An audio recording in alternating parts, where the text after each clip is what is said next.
Hai hai hai, Assalamualaikum semuanya teman-teman. Apa kabarnya hari ini? Kita akan belajar lagi. Kemarin 5 hari yang lalu kita ngebahas tentang revolusi Amerika. Dan juga kita juga sudah pernah ngebahas tentang revolusi Inggris dan lainnya. Sekarang kita ngebahas tentang revolusi Rusia. Jadi di video ini akan aku bahas mengenai latar belakang terjadinya revolusi Rusia hingga munculnya Republik Soviet. Namun seperti biasa teman-teman, jangan lupa klik tombol subscribe-nya dulu untuk teman-teman yang baru bergabung. Nah teman-teman, di sini ada sebuah foto. Di situ itu Lenin ya, yang di atas itu yang berdiri. Di sini kita bahas dulu latar belakangnya. Di awal abad ke-20, industri dan pertanian di Rusia maju pesat. Ini efek dari revolusi industri di Inggris.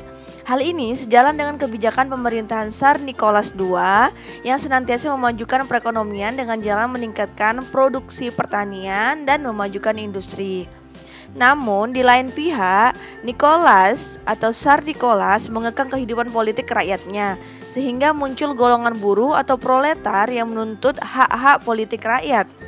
Nah teman-teman, sebelumnya memang kita ketahui bahwa Tsar Nicholas I itu memang dia sangat otoriter dan sangat tidak berpihak kepada rakyat. Jadi lanjut kepada Tsar Nicholas II juga sama demikian kebijakannya. Makanya munculnya kaum buruh atau kaum buruh untuk memberontak hak-hak politik daripada rakyat. Di sini di 22 Januari 1905, ini dia di hari Minggu, ribuan pekerja berdemonstrasi di depan istana. Namun direspon dengan tembakan sehingga lebih dari 1.000 orang meninggal dunia dan sekitar 2.000 orang luka-luka. Peristiwa Minggu Berdarah ini menimbulkan kemarahan rakyat. Jadi di sini kita lihat kan kalau Tsar Nicholas II itu memang tidak senang dengan rakyat dan dia ini secara tidak langsung dia udah membunuh rakyat ya teman-teman.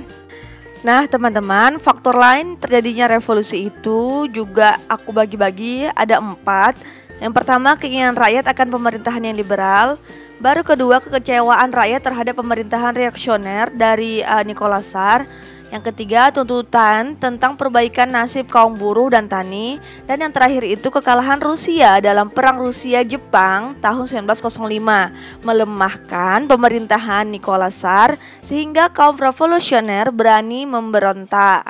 Ini memang kayak tamparan nyata kepada Rusia karena kalahnya mereka dalam perang Rusia dengan Jepang di 1905. Nah, jadi revolusi Rusia itu di sini aku buat menjadi 2 tahapan. Memang dia 2 tahapan. Revolusi Februari 1917, kemudian di revolusi Oktober 1917. Puncaknya itu di revolusi Oktober 1917. Kita bahas satu persatu. Nah, yang pertama revolusi Februari 1917, tahap pertama. Revolusi ini dimulai dari Petrograd, sekarang Leningrad. Ini nama daerah ya, sebuah daerah di daerah Rusia. Dengan demonstrasi yang menuntut bahan makanan, kemudian diikuti dengan pemogokan di perusahaan-perusahaan. Revolusi ini digerakkan oleh kaum kadet, Mensheviki dan Bolsheviki. Jadi selain mereka para demonstran menuntut bahan makanan, mereka juga menuntut Tsar Nicholas menuntut hak rakyat yang tadi ya teman-teman.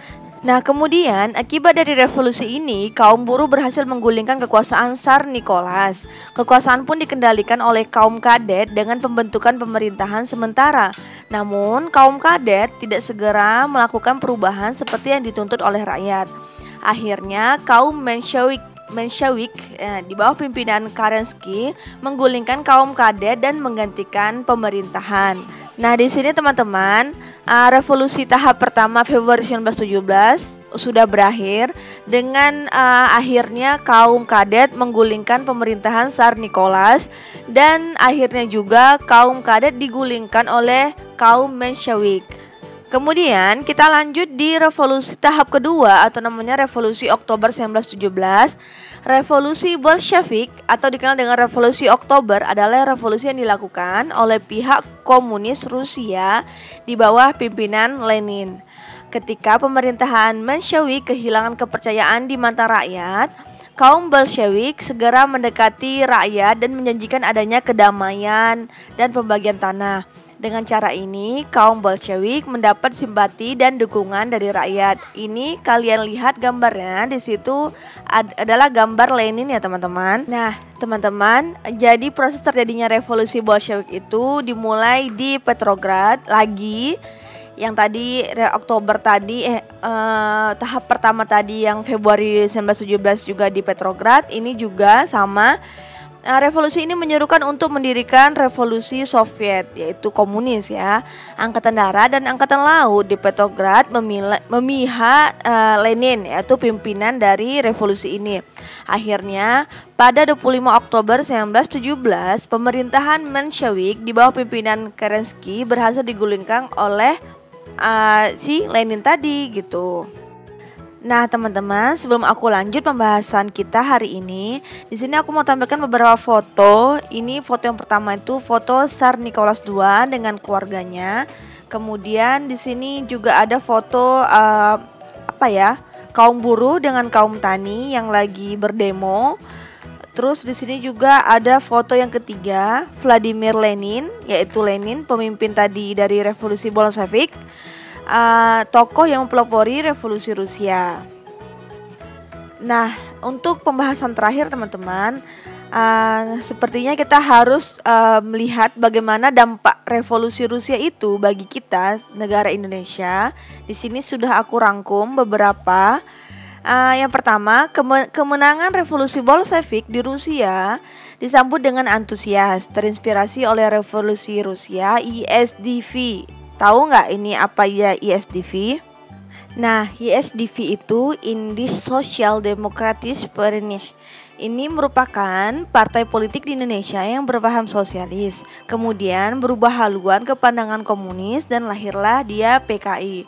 ISDV itu dulu bersekutu dengan Sarekat Islam atau SI, partai terbesar di Jawa yang beranggotakan orang-orang Muslim. Sneflit berhasil menyusup dan memberikan pengaruh pada partai SI atau Sarekat Islam. Nah, ini secuplikan singkat aku tampilkan mengenai ISDV. Kalian bisa tonton video aku mengenai organisasi-organisasi nasional di Indonesia. Bisa kalian cek di playlist video aku. Nah, kita teruskan teman-teman. Tadi kan yang pertama tadi itu dampaknya itu kemenangan revolusi Bolshevik di Rusia disambut dengan antusias. Terinspirasi oleh revolusi Rusia, ISDV mulai mengorganisir kalangan militer dengan membentuk dewan-dewan tentara dan pelaut yang kemudian dikenal dengan kaum merah. Kaum merah mengorganisir demonstrasi yang dilakukan oleh serdadu dan pelaut sehingga menimbulkan bentrokan dengan polisi. Yang kedua, Darsono, ini dia pemimpin dari ISDV, melalui surat kabar Het Vechtwoord Milli ISDV menyerukan pemberontakan dan dikibarkannya bendera merah. Kemudian teman-teman, dampaknya yang ketiga, partai-partai moderat seperti Budi Utomo, Insulidin dan SI yang tadi Sarekat Islam mendesak agar pemerintah Belanda menggantikan Volksraad menjadi parlemen pilihan rakyat. Yang keempat, ketika Komintern atau Komunisme Internasional terbentuk di tahun 1919, pengaruhnya telah terasa di Indonesia. Sejak saat itu, langkah-langkah politik PKI atau perubahan dari ISDV ke PKI senantiasa mengikuti doktrin-doktrin dan Komintern di Rusia. Di antaranya teman-teman, pernyataan dari Lenin bahwa untuk Asia, garis politik Komintern harus mendekati dan bekerja sama dengan kaum borjuis nasional dan organisasi nasional rakyat terjajah. Ini jadi doktrin Lenin ini sudah masuk ke Indonesia gitu teman-teman. Itu dampak yang kita rasakan terjadinya revolusi Rusia. Gitu teman-teman, penjelasan aku mengenai revolusi Rusia kali ini. Mohon maaf terlalu panjang videonya. Terima kasih kalian sudah nonton video ini sampai sejauh ini. Dan semoga apa yang aku sampaikan juga kalian paham dan bermanfaat untuk kalian. Jangan lupa kamu subscribe channel ini dan kamu share video ini kepada teman-teman kamu yang membutuhkan. Oke, aku akhiri. Selamat beraktivitas. Semoga kita sehat selalu. Bye bye. Assalamualaikum.